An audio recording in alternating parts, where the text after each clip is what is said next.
সিয়াম আমাদেরকে বলে তোমার সামনে মুখরোচক এত চমৎকার খাবারের ডালা সাজানো আছে, পেটে ক্ষুধা আছে, বাট আল্লাহর অনুমোদন নাই, সেজন্য তুমি খাচ্ছ না। তোমার জীবনে শত শত হাজার হাজার সিদ্ধান্ত নেবার ক্ষেত্রে ঠিক একইভাবে যদি আল্লাহর নির্দেশ তোমার সামনে এসে হাজির হয় এবং আল্লাহর নির্দেশের ভিত্তিতে গ্রহণ কিংবা বর্জন করবার সিদ্ধান্ত তুমি গ্রহণ করতে পারো, তবেই তোমার সিয়াম সার্থক। এবং মূলত তোমার সিয়াম বা রোজা তোমাদেরকে সামগ্রিক জীবনে যে রোজা রাখতে হয় সেই রোজা রাখতে তোমাকে সাহায্য করে। গোটা পৃথিবীর চতুর্দিকে আপনি যদি তাকান, এখন চতুর্দিকে একটি আহ্বান, সেটা হলো ভোগ করো, ভোগের দাওয়াত। ইসলাম শুধুমাত্র আমাদেরকে ত্যাগের কথা বলে, স্যাক্রিফাইসের কথা বলে। কেন? কারণ ত্যাগ এবং স্যাক্রিফাইস মানুষকে মানুষ করে তোলে।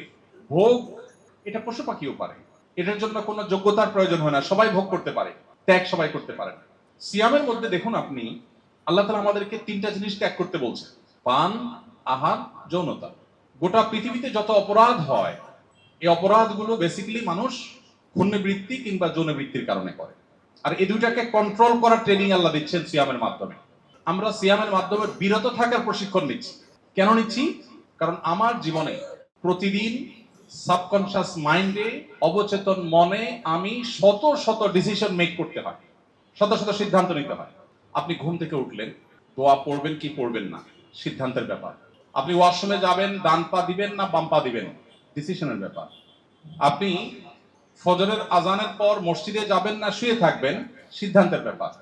আপনি রাস্তায় বেরিয়েছেন, কারোর সাথে ঝগড়াঝাটি হয়েছে, মুখ খারাপ করবেন নাকি আত্মনিয়ন্ত্রণ করবেন, ডিসিশনের ব্যাপার।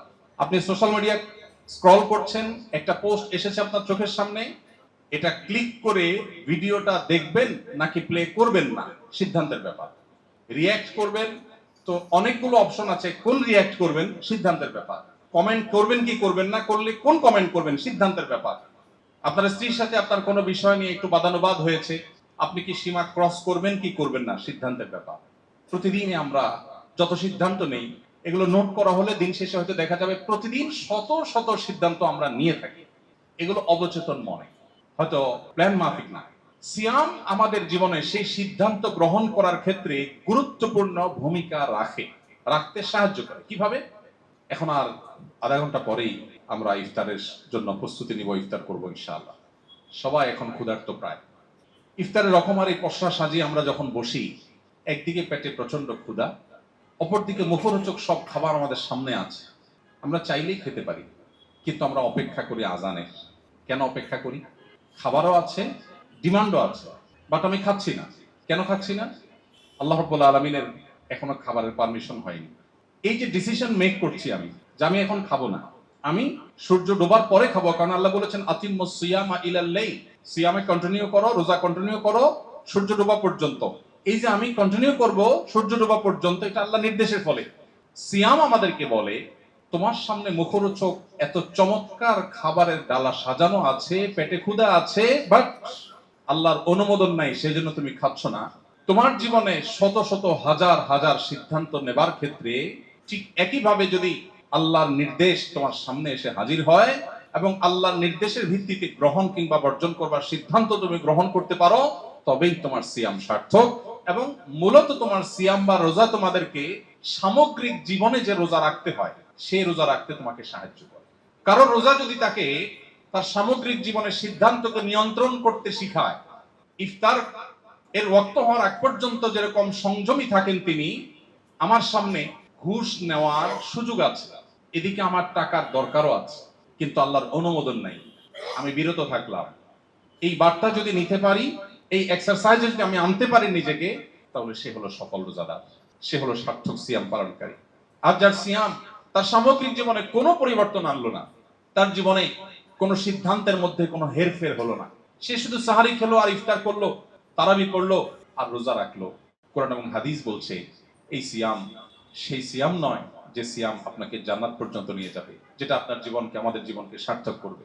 রব্বে করিম আমাদেরকে সিয়ামের সে মর্মকে অক্ষরে অক্ষরে উপলব্ধি করে শুধু এই 12 বা 14 ঘন্টার রোজা নয়, সামগ্রিক জীবনটাকে আল্লাহ তাআলা রোজায় পরিণত করার তৌফিক দান করুন। মোহতারাম হাজরিন, বিষয়টিকে সহজে বোঝার জন্য ভারতীয় উপমহাদেশের অন্যতম একজন বড় মনীষী ছিলেন সৈয়দ আবুল হাসান আলী আন-নাদবী রাহিমাহুল্লাহ। তিনি অত্যন্ত চমৎকার একটু উপমা দিয়েছেন। তিনি বলেছেন, রমজানের রোজা এটা একটা রোজা, আমাদের জীবনে রোজার আরেকটা পার্ট আছে, আরেকটা অপশন আছে, আরেকটা রোজার আরেকটা ভার্সন আছে। কি সেটা? তিনি বলেছেন যে রমজানের রোজা 12 বা 14 বা 16 ঘন্টা ব্যাপী রোজা। আমাদের জীবনে আরেকটা রোজা আছে, যে রোজাটা হলো সমগ্র জীবন ব্যাপী। রমজানের রোজা হয় সুবহে সাদিক হলে, ভোর শুরু হলে, জীবনের সেই রোজা শুরু হয় মানুষ প্রাপ্তবয়স্ক হলে। রমজানের রোজা শেষ হয়, পরিসমাপ্ত হয় সূর্য ডুবার মধ্য দিয়ে, আর জীবনের রোজা পরিসমাপ্তি ঘটে জীবনের সূর্য ডুবার মধ্য দিয়ে। রমজানের রোজায় কিছু জিনিস আমাদের জন্য নিষিদ্ধ, সামগ্রিক জীবনের রোজায়ও আমাদের জন্য কিছু জিনিস নিষিদ্ধ। রমজানের রোজায় যদি কেউ অনিচ্ছাকৃতভাবে কিছু খেয়ে ফেলে, না জেনে খেয়ে ফেলে, আল্লাহর পক্ষ থেকে মাফ হয়। জীবনের রোজা যদি কারোর ইচ্ছার বাইরে কিছু ঘটে যায়, সেটাও আল্লাহ মাফ করে। রমজানের রোজা ভেঙে ফেললে তার কাজা আদায় করতে হয়, জীবনের রোজা ভেঙে ফেললে তওবার মাধ্যমে সেটা রিকভার করতে হয়। পার্থক্য এতটুকু, রমজানের রোজা একবার যদি ভেঙে যায়, হুবহু এই রোজাটা আরেকবার রাখার সুযোগ জীবনে আর কখনো হয় না। তবে কাজা করা যায়। আর জীবনের রোজা যদি কেউ ভেঙে ফেলে আর এই অবস্থায় তার মৃত্যু হয়, তো এটাকে আর রিকভার করার কোনো সুযোগ থাকে না। মোহতারাম হাজরিন, রমাদানের এই সামগ্রিক আয়োজন, এর পেছনের যে আধ্যাত্মিক, রুহানি, স্পিরিচুয়াল যে বিশাল বড় প্ল্যান, বিশাল বড় দিক আছে, আমরা বেশিরভাগ মানুষ শুধুই কিছু গতানুগতিক কর্মকাণ্ড, রিচুয়ালের মধ্য দিয়ে রমাদানকে পার করি। সেই অন্তর্নিহিত দিকটাকে আমরা সেভাবে উপলব্ধি করতে পারি না। সিয়াম যেন শুধু আমাদেরকে পানাহার আর যৌনতা থেকে একটা লিমিটেড সময় যেন শুধু বিরত না রাখে, বরং আমাদের সামগ্রিক জীবনে যেন আমরা পরিপূর্ণ অর্থে সেই জীবনের যে সিয়াম, জীবনের যে রোজা, সেটা রাখার তৌফিক দান করুন। প্রিয় ভাইরা আমার, রোজা রাখার ফলে ইফতারের একটা আনন্দ আছে না? আপনার জীবনের কোন একটি নাস্তা রমজানের একটি ইফতারের আনন্দের ধারে কাছেও নাই। রোজাদার ব্যক্তির জন্য আল্লাহর তরফ থেকে দুটি আনন্দের বরাদ্দ আছে। একটি আনন্দ নগদ, আরেকটা বাকি। নগদ আনন্দটা হলো বান্দা যখন ইফতার করে অথবা যখন ঈদ উদযাপন করে, সেটাও এক প্রকারের ইফতার। 30 দিনের রোজা ভঙ্গ হয় ঈদের মাধ্যমে। ইফতারের সময় যে আনন্দ, আল্লাহ বলছেন এটা আল্লাহর প্রদত্ত আনন্দ।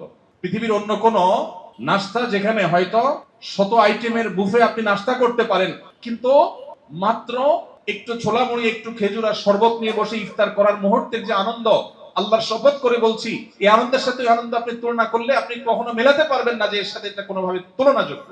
ঠিক না ঠিক?